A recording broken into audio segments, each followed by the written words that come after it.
This video will show you how to fit a Nayax card reader onto a Snacky machine. You'll need the template that comes in the box, so put the template onto the machine and mark the holes. Once you've marked the holes, remove the template and then you'll have the holes there marked, ready to drill. Now we're using a 6mm drill bit here to drill through the holes. We want 3 holes to begin with, and then the large hole in the centre we're using a 20mm drill bit to drill through the hole.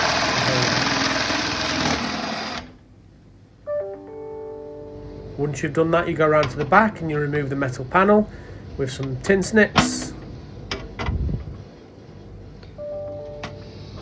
Once you've removed all those, the panel should drop out, so they'll just remove that so you can get access to the rear of the plastic panel.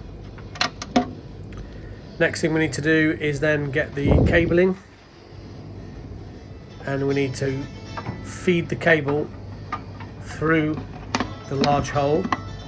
This cable is for the actual reader itself, and then we have a second cable which is for the aerial, which we also need to feed through the large hole.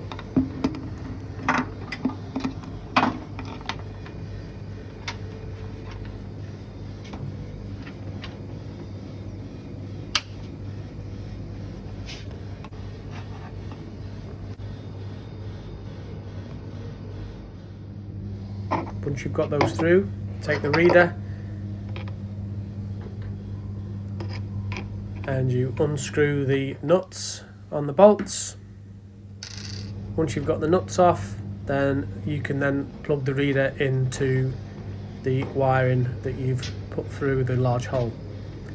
Start with the data and power cable, which goes in this section here, and then the aerial, which goes into this small little hole just adjacent to that.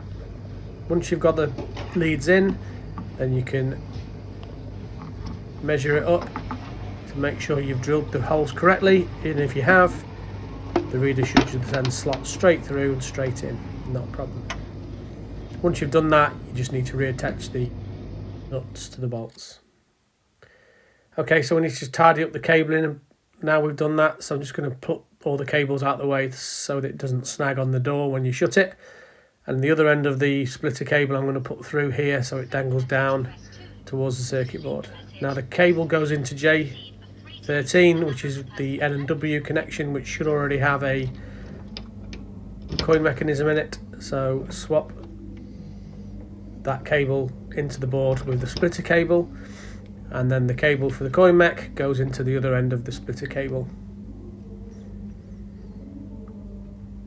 Once that's clipped in, then everything's secure, and we need to get the power key for the machine and turn the power machine on with the power key.